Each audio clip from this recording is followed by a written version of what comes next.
Welcome to the newest episode of Beating and Banging. I'm your host, Kyle Dalton. We've got some interesting things to talk about, including some breaking news from today's Playoff Media Day on Martin Truex Jr. and his plans for 2025, which include reuniting with former crew chief Cole Pearn. Plus, we'll discuss Greg Zipadelli's post-race remarks from Darlington and how he says Ford has been treating Stewart-Haas Racing, NASCAR's announcement on several new shows for fans, and this week's By the Numbers segment, which we're going to do a little differently this week and start today's show with that. However, before we do that and we get to those numbers, I want to give a huge shout out to you. Monday's video has already topped 100,000 views, and I'm absolutely blown away and so grateful for each and every one of you for clicking on that play button and watching the video. And as I've said before, when I started this channel a little over a year ago, I wanted to do it because A, I already covered the sport in written form, and B, I enjoy making the videos. But to see the response I received in this latest video, including the more than 1,600 likes and 700 comments, is incredibly humbling.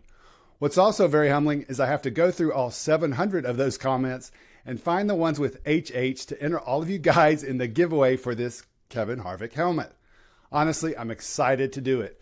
Seriously, you hear me say it at the end of each video, but I'm truly thankful to all of you for supporting this channel. All right, now let's get to this week's By the Numbers segment. And we're going to start with my favorite category that gives us a really good idea of who's doing what as of late, and that's our last 5 races analysis. This week's last 5 had some shifting at the top. Tyler Reddick still holds down the top spot with an 8.8 average finishing position. But the most impressive spot inside the top 5 has to be the driver of the number 8, Kyle Busch. Remember in late July, he was near the bottom of all drivers.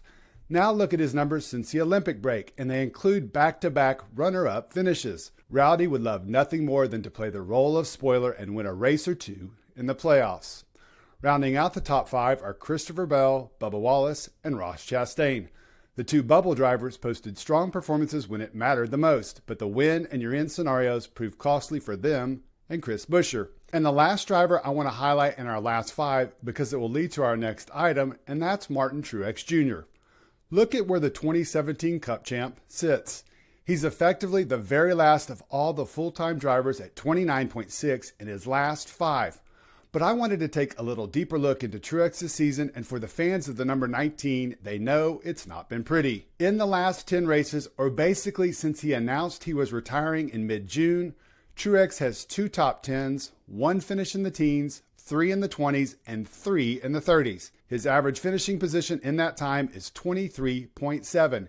In the previous 16 races, it was 12.81. Today, during his appearance with SiriusXM NASCAR Radio on Playoff Media Day, Truex talked about a variety of topics, including some breaking news I'll talk about in a second.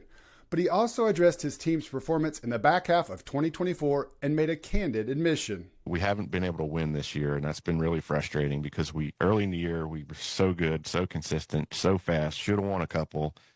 And it's just been one of those years where, well, that caution came out at the wrong time. And then we did X, Y, Z, and it didn't pan out 3, 4, 5 times, whatever, which is 2022 all over again. So it's been frustrating. And, sometimes that frustration gets in your mind and you try a little bit too hard. Next thing you know, you're in the fence. So I've done that a few times. It's just really hard to blame him. The guy's a champion. He's won 34 Cup races. He's destined for the Hall of Fame.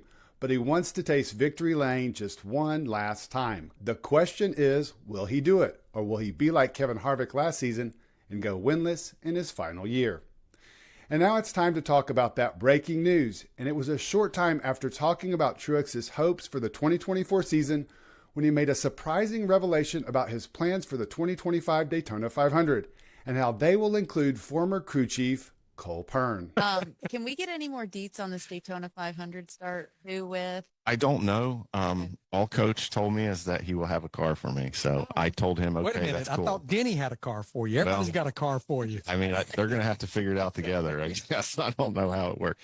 NASCAR has to tell them how we're allowed to do it, I guess, is the thing. So, but we know you'll be in.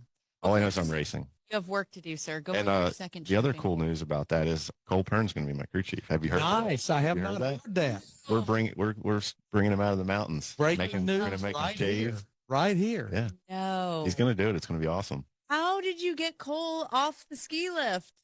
Well, he's not officially off it yet, but I think we can get him a flight to Daytona. That is awesome. So whether it's with JGR or 2311 is really still unclear. We just know it will be in a Toyota and Cole Pearn will be his crew chief. Can you imagine those two reuniting and winning the 500?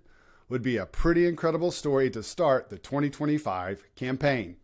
Now, moving on to our next item, and it's actually something that happened late on Sunday night that I didn't get a chance to include in Monday's video, but I thought it was really interesting and worth mentioning. It was journalist Matt Weaver interviewing Stewart-Haas Racing's competition director Greg Zipadelli about Chase Briscoe's win and the challenges the organization has faced this year. Everything was stacked against us this year, in all honesty. I mean, right? I mean, Ford's shutting us off. I got people that show up here and their computers don't work, and you know what I'm saying? So it's just one of those kind of ugly times in motorsports for our group and our team. So just do the best we can with it and try to keep everybody focused. You know, this is a special win. Zipadelli talked about the odds being stacked against them and how their computers haven't worked with Ford reportedly limiting access. Man, that's just really tough to hear and makes what Briscoe did at Darlington even all the more impressive. But what Zippy said is right. It's an ugly part of motorsports that they are enduring right now. Ford is justifiably protective of their data and information, and with many folks at SHR trying to find other jobs for 2025, they're trying to avoid that proprietary information from getting into the wrong hands, or more specifically, into the hands of the competition. It's really unfortunate, but again, kudos to the number 14 team for pulling off a win and clinching a berth in the playoffs. And our last item for today's episode is about the playoffs, and I have to admit I'm really excited about. NASCAR announced today there will be 3 new shows debuting for the playoffs, starting with the NASCAR Inside the Playoffs on Thursday from 7 to 8 on True TV and streaming on Max. That show debuts tomorrow, September 5th. The show will dissect the evolving postseason action and be hosted by veteran broadcasters Shannon Spake and Steve Letarte, along with Fox pit reporter Dylan Mamba Smith, and a rotating fourth voice of current and former drivers each week, beginning with 2-time NASCAR Cup Series champ Kyle Busch in the first 2 episodes. Jordan Bianchi, the NASCAR reporter from The Athletic, will join to cover breaking news. Spake will also host a daily show called NASCAR Daily, Monday through Friday at 10 a.m. on YouTube. It debuts Monday, September the 9th. She will talk breaking news and have regular guest appearances from drivers, industry personalities, and other contributors in episodes running approximately 10 minutes every weekday morning. And the last show is called Drop the Jack, and it will be on Thursdays at 3. It debuts tomorrow, and it will include conversations with pit crew athletes and other industry veterans about life at and away from the racetrack. Mamba Smith will help guide these discussions with pit crew athletes, including Darrell Edwards, Michael Hicks, Jordan Page, and Paul Swan, along with special guests. I'm really looking forward to watching all of these shows. All right, guys, that's a wrap on this midweek episode. I want to hear what you thought about it. First, let me know what you thought about our By the Numbers segment. Do you think there is any chance Martin Truex Jr. resets and makes a difference in the playoffs? And moving on to 2025, what do you think about Cole Pearn returning to work with him at the Daytona 500? And finally, let me know what you think about these new shows. Will you be watching any of them? Is there any of them that you think is a must watch? As I said earlier, I'm so thankful to each and every one of you for watching this video and supporting the channel. I really and truly appreciate it. And I hope you have a great rest of your day.